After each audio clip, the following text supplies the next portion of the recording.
Assalamualaikum warahmatullahi wabarakatuh.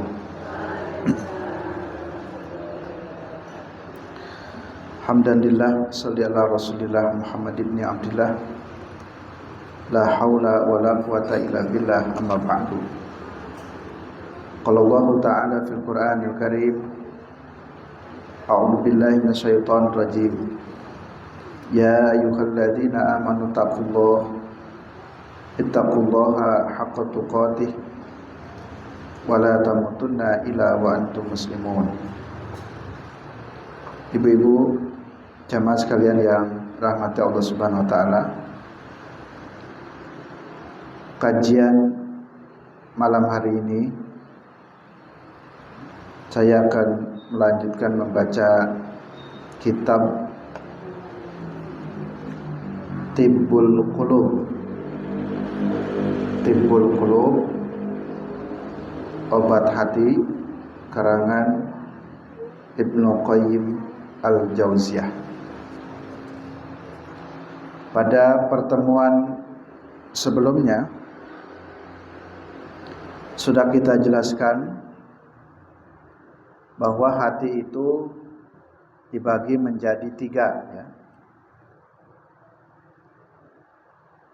Jadi hati manusia itu dibagi menjadi 3.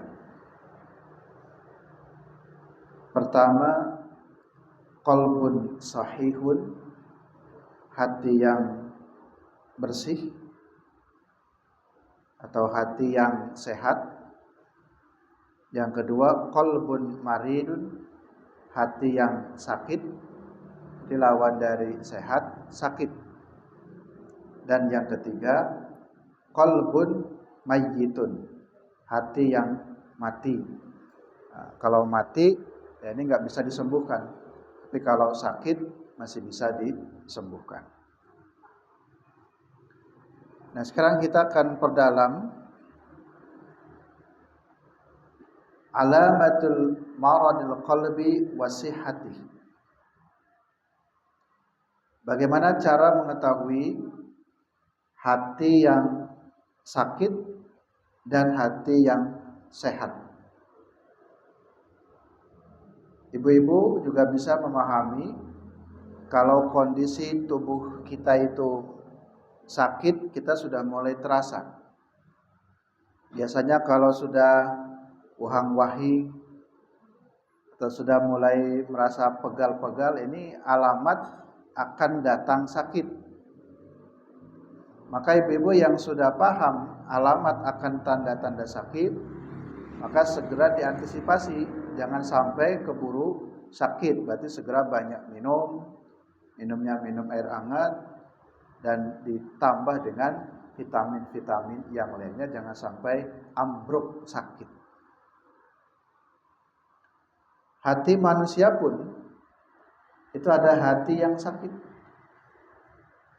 Sesungguhnya hati yang sakit itu juga bisa diketahui atau ada tanda-tandanya.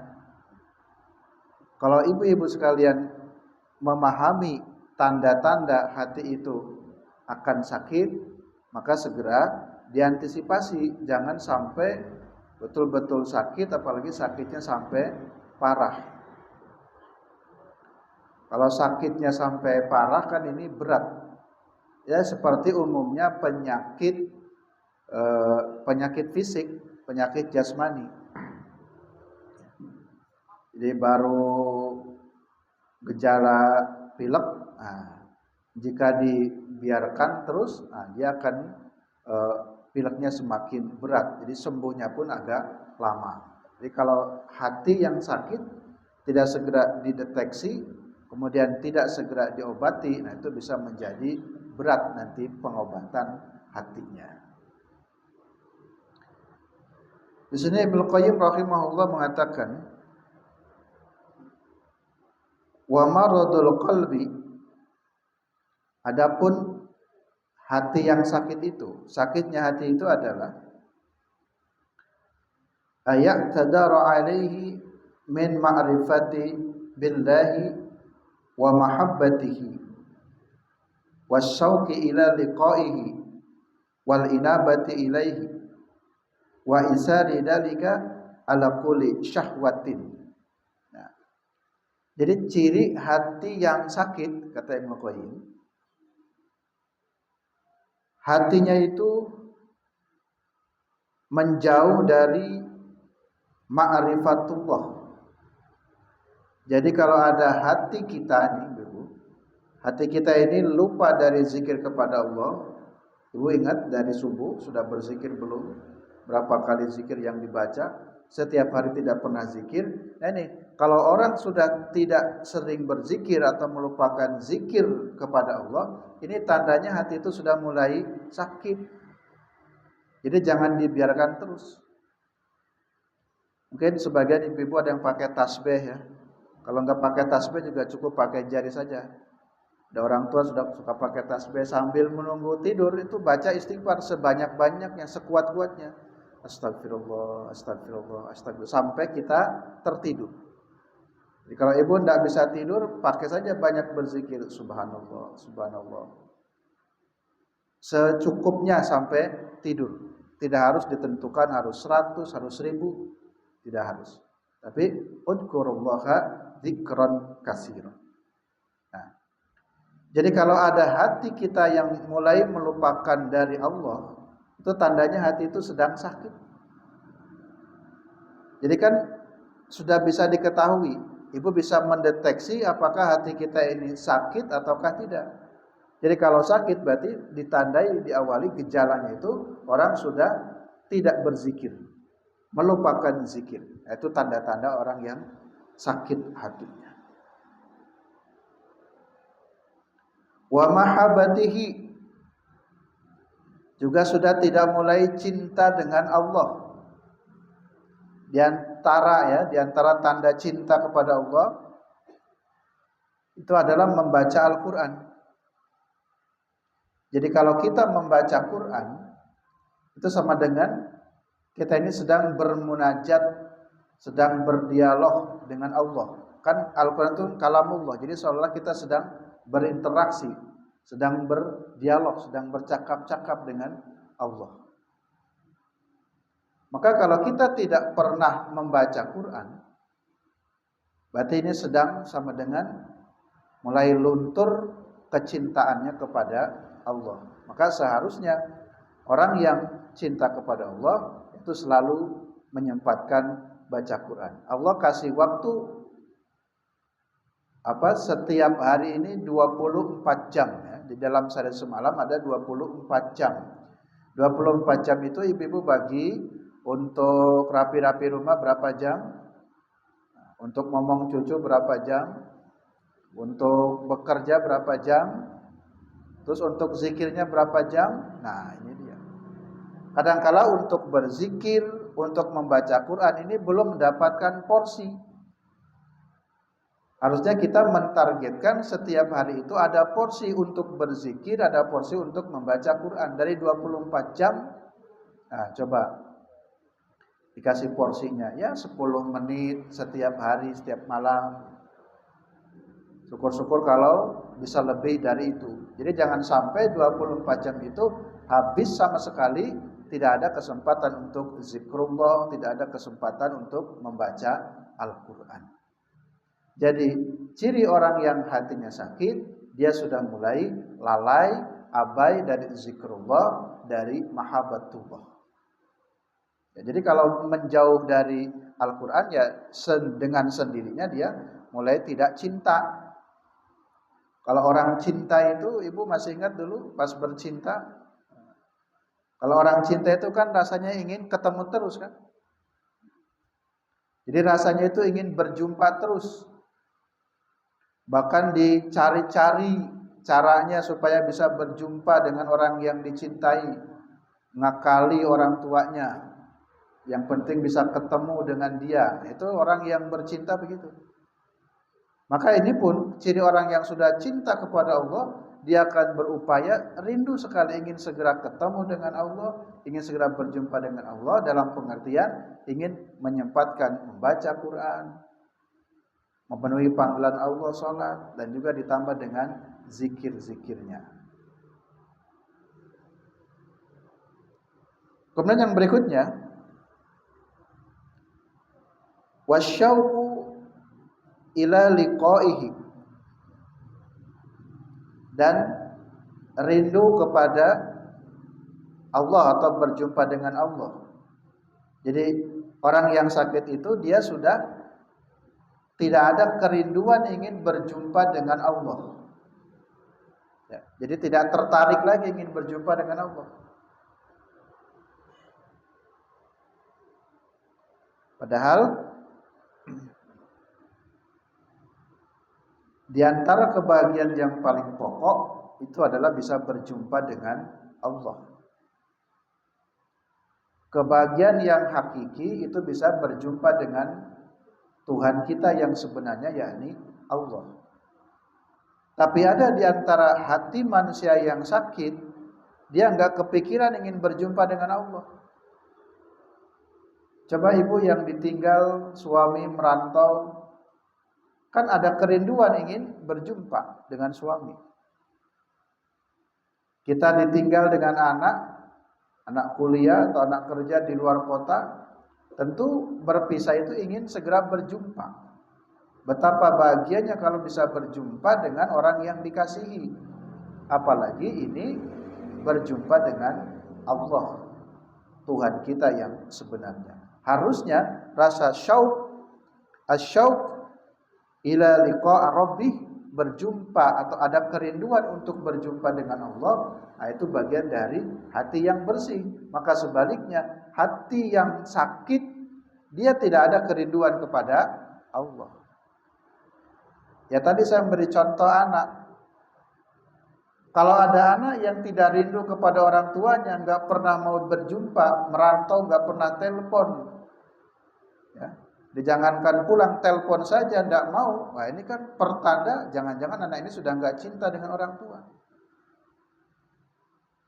Atau ibu juga cinta dengan anak kan, masa anaknya kuliah di luar kota sama sekali nggak pengen tahu kabarnya gimana nak, sehat enggak, kan sesekali menyempatkan ingin telepon. Jadi kalau ibu sudah tidak ada rasa rindu ingin ketemu dengan anak, maka ini diragukan. Jangan-jangan hati kita ini sudah sakit apa kok dengan anak sendiri enggak rindu. Jangan-jangan hati anak sudah sakit, masa dengan orang tuanya sendiri enggak ingin ketemu.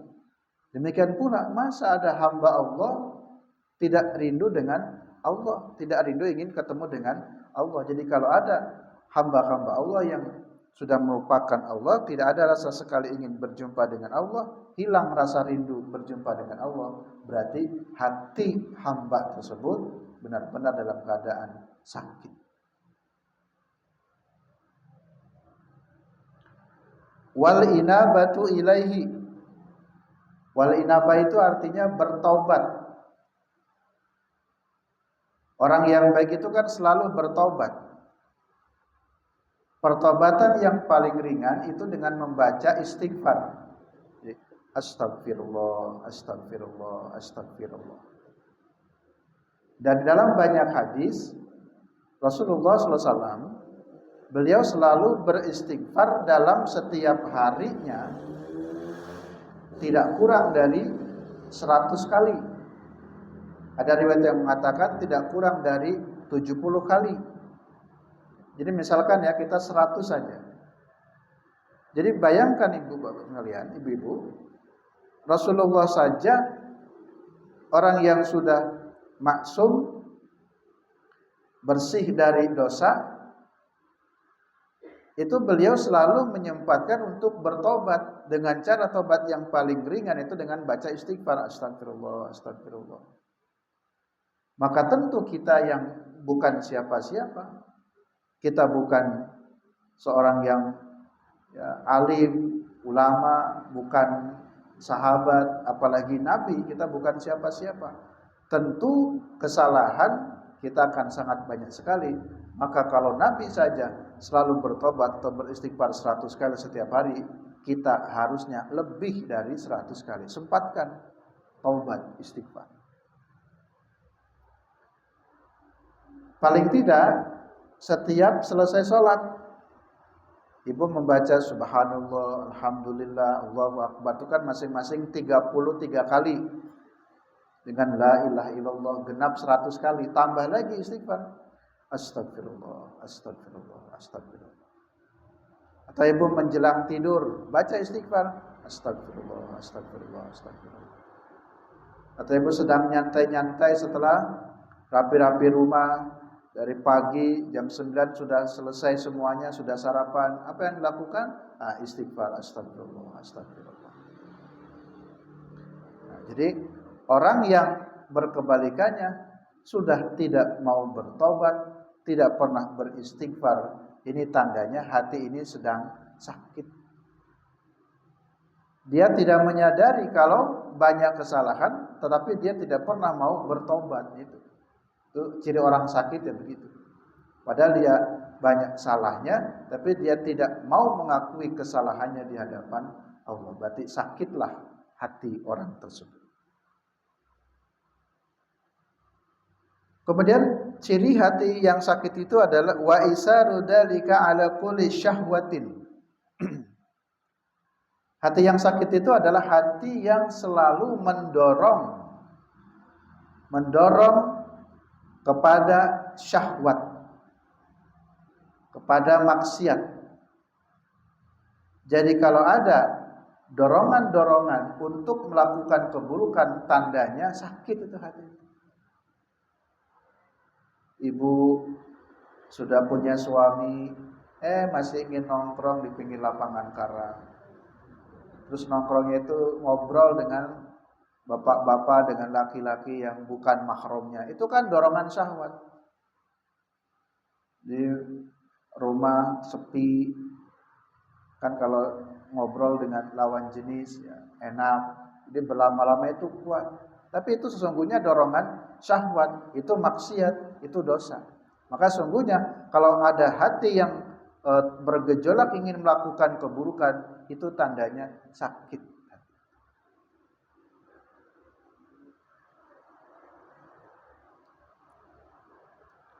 Falau arafal abdu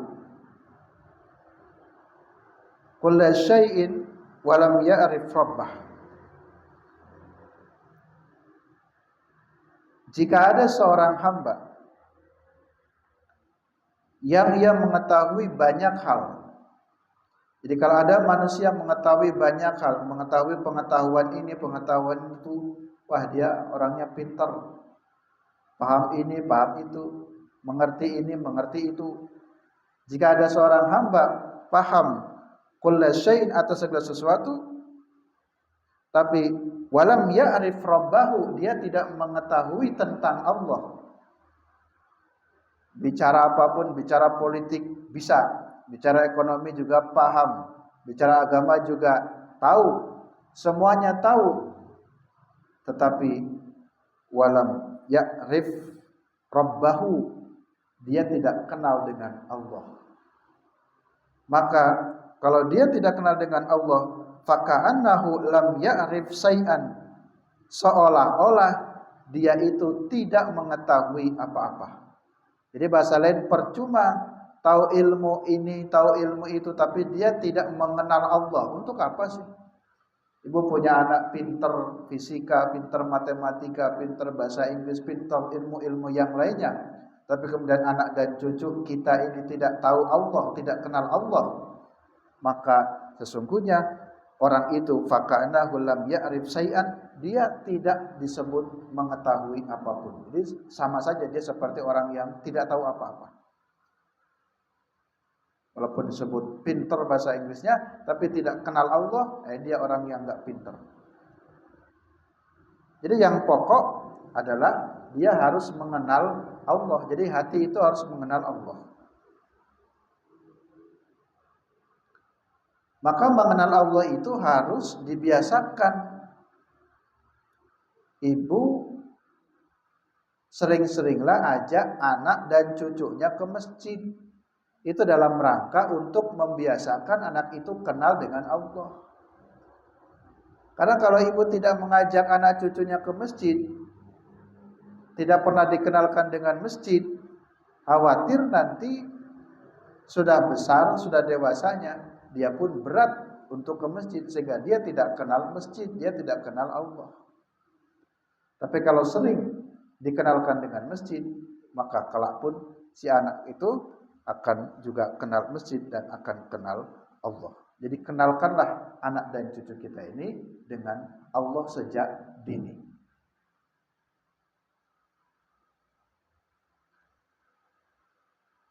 Walau nala kulla haddin min hadwadid dunya walidatiha wa syahawatiha walam yadfar bimahabbatillah wa syauqu ilaihi. Andai kata saja ada orang yang sudah memperoleh kesuksesan dunia, wah masya Allah, anaknya sudah sukses-sukses, sudah ada yang kerja di bank, ada yang kerja di kantor ini, ada yang kerja di kantor itu, jadi sudah tercapai ya, min hududi dunya walidatiha, dengan kelezatannya dunia, sudah sukses-sukses anak-anaknya. Tapi kemudian kesuksesan dunia itu walam yadfar bimahabbatillahi wa syauqi ilaihi, tidak dibarengi dengan cinta kepada Allah dan tidak ada kerinduan kepada Allah, maka mohon maaf, kesuksesan anak dan cucu kita itu ya sia-sia saja. Anaknya ada yang jadi polisi, mantunya ada yang jadi tentara, anak-anaknya yang lain ada yang jadi ini, jadi itu. Jadi semuanya sukses nih, sudah tercapai ya. Nalaqul hadin min hududi dunya walidatiha, dan kelezatan-kelezatan dunia sudah dicapai. Tetapi kemudian walam yadfar, dia tidak memperoleh mahabbatillah, tidak memperoleh cintanya Allah. Kalau wasyauqu ilaihi, dia tidak ada kerinduan kepada Allah. Maka sesungguhnya orang itu adalah orang yang sedang sakit hatinya. Nah, jadi begitu. Jadi mudah ya untuk mendeteksinya seperti apa hati yang sakit itu. Nah, ketika menemukan hati yang sakit, di sini ada terapinya. Ya. Ada terapi atau ada obatnya. Apa yang harus dilakukan? Ada dua, kata Syekh Ibnul Qayyim dalam kitab ini. Yang pertama, harus sarapan. Ya, harus sarapan. Tetapi sarapannya adalah sarapan iman. Itu. Wa anfa'ul aghdiyati ghoda'al iman. Hendaklah orang itu selalu sarapan dengan sarapan iman. Jadi kalau orang sehat pun tadi menyempatkan sarapan. Setiap pagi menyempatkan sarapan. Anak dan cucu yang mau sekolah pun selalu diingatkan sarapan dulu nak sebelum berangkat sekolah. Itu supaya sehat. Kalau enggak sarapan nanti kamu lemes. Nanti bisa jadi sakit perut, sakit mah belum sarapan. Maka kita pun di sini dalam kitab disebutkan supaya hati kita enggak sakit, kita harus selalu sarapan. Sarapannya apa? Sarapannya sarapan iman. Itu disempatkan. Bukan hanya ibu saja yang sarapan imannya, tapi suami juga diajak sarapan iman. Anak dan cucunya yuk nak sarapan dulu. Bagaimana bentuk sarapannya? Bangun, sholat subuh minimalnya, kalau tidak bisa tahajud, sholat subuh saja. Sempatkan zikir. Setelah itu sempatkan dulu baca Quran walaupun beberapa ayat. Itu sudah bagian dari sarapan iman. Rutin setiap pagi menyempatkan sarapan iman. Sehingga orang yang selalu sarapan iman, goda'al iman dalam bahasa kitabnya dengan sarapan iman, maka insya Allah hatinya tidak sakit. Seperti tadi, manusia kalau selalu sarapan, insya Allah tidak sakit. Yang kedua, selain menyempatkan sarapan iman, harus juga minum obat. Nah, minum obat. Mungkin kalau saya membahasakan istilah obat, obat itu ada dua macam ya. Ada obat yang sifatnya preventif saja, pencegahan. Sebelum terjadi sakit maka kita segera pencegahan. Obat yang paling baik menurut hadis adalah minum madu. Jadi kalau orang minum madu walaupun tidak sakit, tidak apa-apa, rutinkan minum madu. Ini kalau bicara fisik ya, rutinkan minum madu. Itu bagian dari obat untuk melawan jika ada penyakit-penyakit yang ada dalam tubuh ini. Apalagi kalau betul-betul sakit, ya itu jelas harus minum obat. Nanti sesuai dengan petunjuk dari dokter atau dari medis, harus minum obatnya apa, kemudian berapa banyak yang harus diminum, itu disesuaikan. Maka kalau ada hati yang sudah sakit, itu pun harus minum obat. Apa obatnya? Kata Ibnu Qayyim, wa anfa'ul adwiyati dawaul Qur'an. Dan obatnya itu adalah membaca Al-Qur'an. Kalau tadi sarapannya sarapan iman, dan obatnya adalah membaca Qur'an. Jadi kalau ibu sedang sedih, banyak masalah, itu baca Quran itu menjadi obat. Samping mendapat pahala ya. Jadi Al-Quran itu menjadi obat, bisa menenangkan jiwa dengan membaca Al-Quran. Atau kalau sudah capek membaca Quran, ibu dengarkan Quran, setel morotal, dengarkan saja. Nah, insya Allah hati akan menjadi tenang. Itu cara terapi untuk menghadapi hati yang sakit. Kalau sakit ya harus diobati kan. Maka tadi obatnya itu adalah dengan Quran.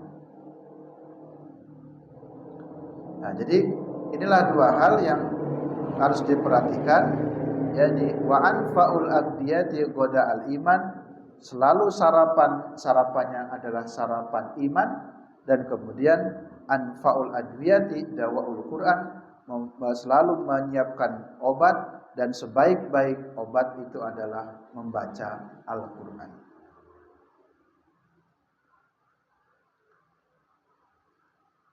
Kemudian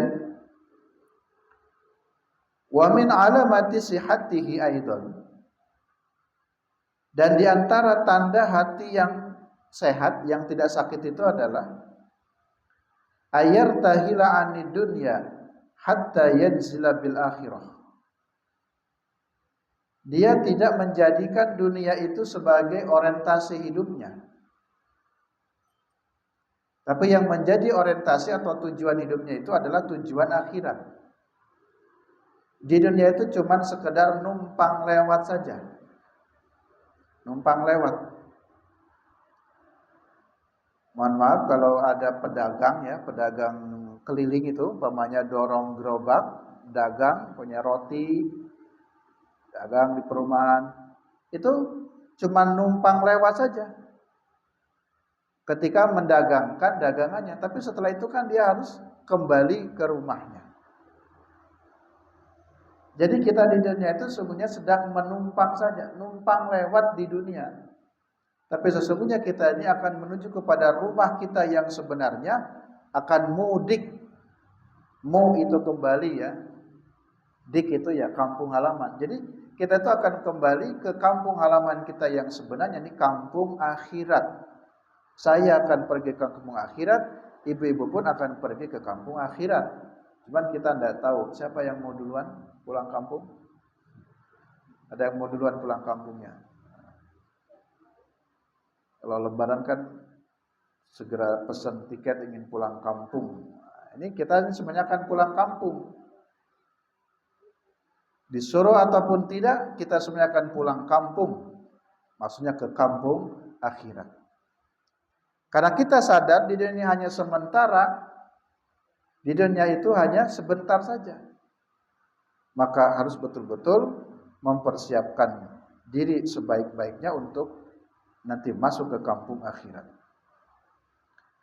Kama qala Nabi sallallahu alaihi wasallam li Abdullah bin Umar.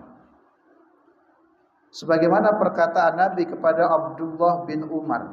Nah, jadi Nabi pernah berpesan kepada Abdullah bin Umar. Abdullah bin Umar itu adalah anaknya dari Umar, jadi putranya Umar bin Khattab. Abdullah yang dikenal dengan Ibnu Umar. Nabi pernah bilang kepada Ibnu Umar, "Wahai Ibnu Umar, kun fid dunya ka'annaka gharibun au abil sabil." Wahai Ibnu Umar, kun fid dunya, jadilah kamu di dunia ini, atau tinggallah engkau di dunia itu, memposisikan diri di tengah dunia itu, ka'annaka gharibun, seolah-olah kamu itu orang asing. Ibu tahu orang asing ya? Misalkan ibu mampir ke suatu kota, di sana bermalam hanya 2 hari, kan kita menjadi orang asing di situ.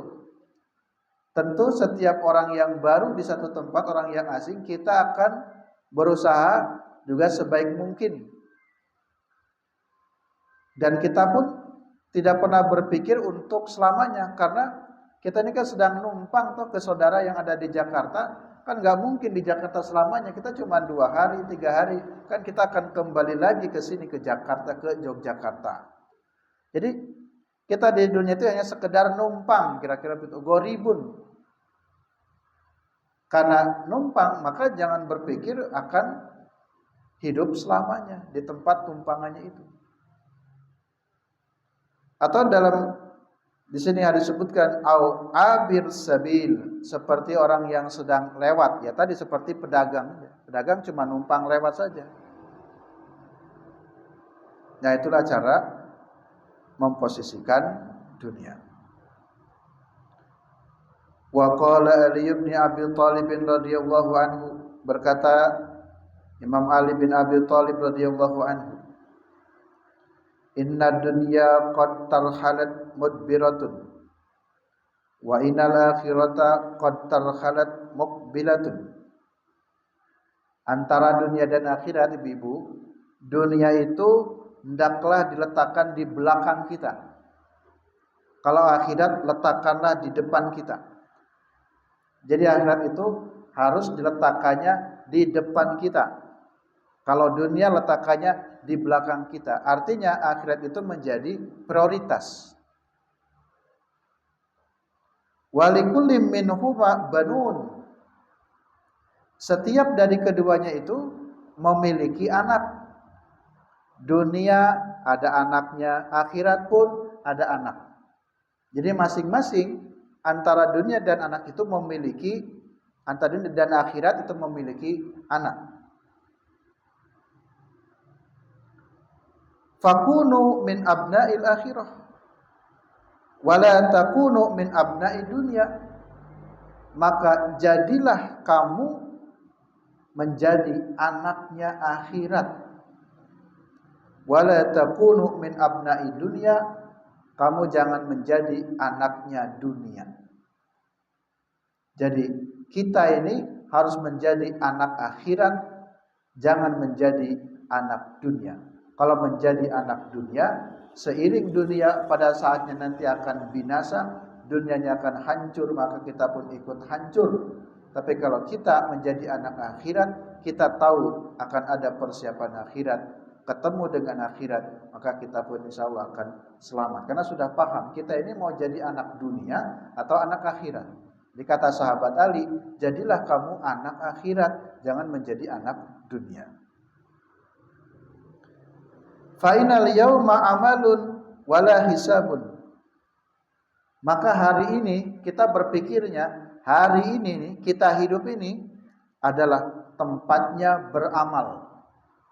Jadi ibu tidak boleh santai-santai, tidak boleh leha-leha, karena di dunia ini fa'inal yaum amalun. Di dunia inilah tempatnya bekerja, di dunia tempatnya beramal.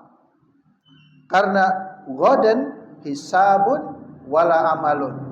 Karena besok maksudnya kalau sudah meninggal dunia, sudah tidak bisa beramal lagi, dan di sana akan ada hisab. Jadi tempat bekerja beramal soleh itu adalah di dunia. Karena kalau sudah mati di akhirat kita tidak bisa beramal lagi. Ya Allah, nyesel kemarin belum baca Quran. Tapi kan sudah meninggal di kubur. Coba ibu tanya tuh yang sudah dikubur. Mereka nyesel itu kalau bisa dialog. Kan di dunia ini habiskan waktu kita ini untuk beramal. Ya. Jadi fa innal yauma amalun wala hisabun. Kita hari ini di dunia ini adalah tempatnya untuk beramal soleh. Dan di dunia belum ada hisab, tapi besok wagodan hisabun, hisabnya nanti ada di akhirat. Dan wala amalun, kalau sudah di akhirat tidak bisa lagi beramal. Jadi beramalnya pas di dunia ini. Ibu-ibu jamaah sekalian yang rahmati Allah Subhanahu wa taala. Yang terakhir 5 menitan lagi.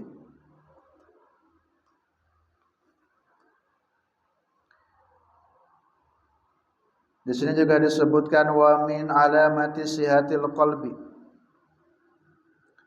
annahu yastaqu ila khidmatin kama yastaqul ja'i ila ta'ami wasyarabi. Di antara ciri hati yang sehat itu dia selalu rindu untuk berkhidmat. Khidmat itu artinya melayani. Berkhidmat itu artinya loyalitas ya.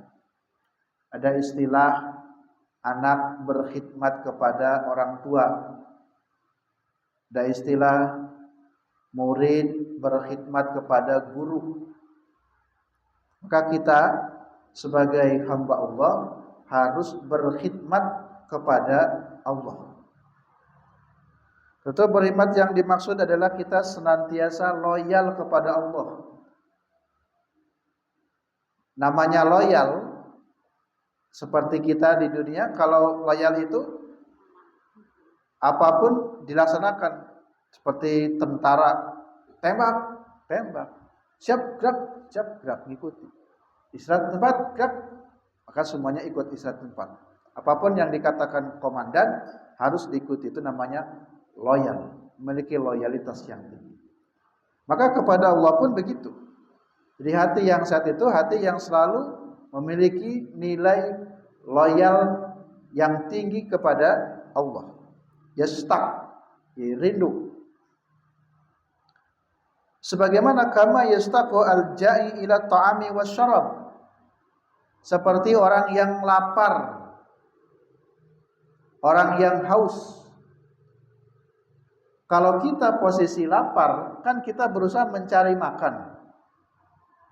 Coba itu ya, suami yang lapar, istrinya nggak sempat masak, kan nyari-nyari sendiri ke dapur. Nyari mie, akhirnya nyalakan kompor sendiri, karena saking laparnya. Jadi dia berusaha akan mencari untuk memenuhi kebutuhan perutnya yang lapar, akan dipenuhinya. Orang yang haus pun begitu. Kalau ada orang yang haus, maka dia akan berusaha mencari air untuk menghilangkan rasa dahaga. Bagaimana caranya?